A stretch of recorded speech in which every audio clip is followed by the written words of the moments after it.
অঙ্কটায় দেখো, কোনো গ্রহের ক্ষেত্রে মুক্তিদ্রুতি ভিই, মুক্তিদ্রুতি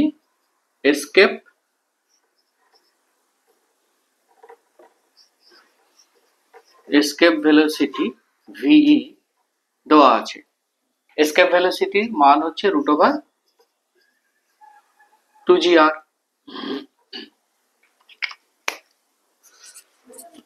আর ভি বেগে কোনো বস্তুকে উপরে ছোঁড়া হলো, মানে পৃথিবীর সারফেস থেকে, কোনো গ্রহ থেকে, এটা কোনো গ্রহ প্ল্যানেট থেকে কাউকে ছুঁড়েছি ভি বেগে, যাতে বস্তুটি এসকেপ না করে, মানে ইনফাইনাইটে না যায়। ইনফাইনাইটে যাবে না, কিন্তু এই প্ল্যানেটের চারিদিকে স্যাটেলাইটের মতো ঘুরবে এই বস্তুটি।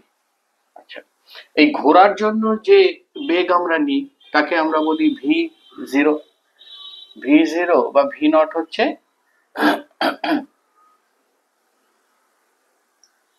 ঘোরার জন্য বেগ, এর মান হচ্ছে √gr।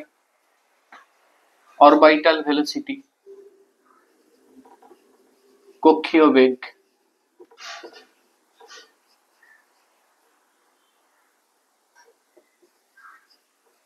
কক্ষীয়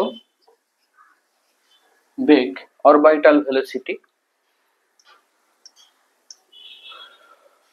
তাহলে কত বেগে ছুঁড়লে এই জিনিস হবে? আচ্ছা, তাহলে ভি থাকতে হবে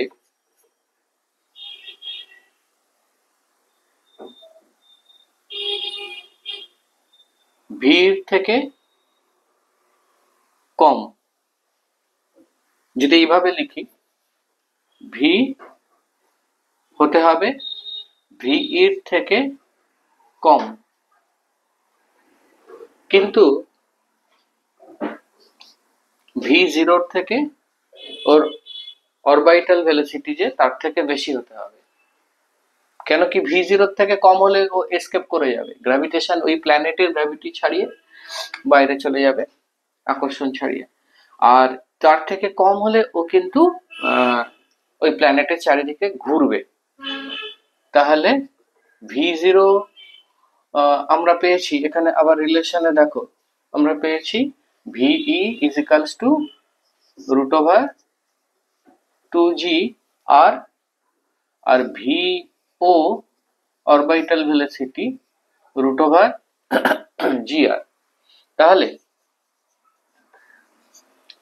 ভিই কে এরকম লিখতে পারি √2 ইন্টু √gr।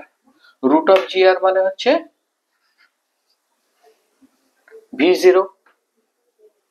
তাহলে পরে v0 এর ভ্যালু কত হচ্ছে? ভিই আপন √2, ভিই বাই √2 পাচ্ছি v0 এর ভ্যালু। v0 এর জায়গায় আমি এটা বসালাম V by √2 less than v greater than V by √2 but less than V. তাহলে পরে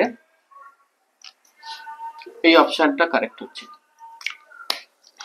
মানে প্রশ্নটা দিয়েছিল আমি এই প্ল্যানেট থেকে এই বস্তুটাকে এমন ভাবে ছুঁড়বো যাতে এটা ইনফাইনাইটে না চলে যায়, মানে মুক্তিদ্রুতি না পায়, কিন্তু ও প্ল্যানেটের চারিদিকে ঘোরে। তো ঘোরার কন্ডিশনটা কি? যদি ভি বেগে ছুড়ি তাহলে ঘুরতে হলে অবশ্যই অরবিটাল ভেলোসিটি সমান বা তার থেকে বেশি হতে হবে। আমি বেশি, এখানে অপশনগুলো সবকটা গ্রেটার দেন লেস দেন দিয়ে আছে, তো গ্রেটার দেন করলাম। আর এসকেপের থেকে কিন্তু কম হতে হবে। এরপরে আর কিছুই নয়, ভি এর ভ্যালু জানি, ভি নট এর ভ্যালু জানি, এটা হলো এসকেপ ভেলোসিটি, মুক্তিবেগ, আর এটা হলো অরবিটাল ভেলোসিটি, কক্ষীয় বেগ।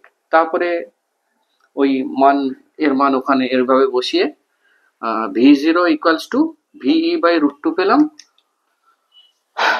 এই অপশানে v0 এর জায়গায় ভিই বাই √2 বসিয়ে দিলাম। তাহলে কারেক্ট অ্যান্সার হলো 2 একটা।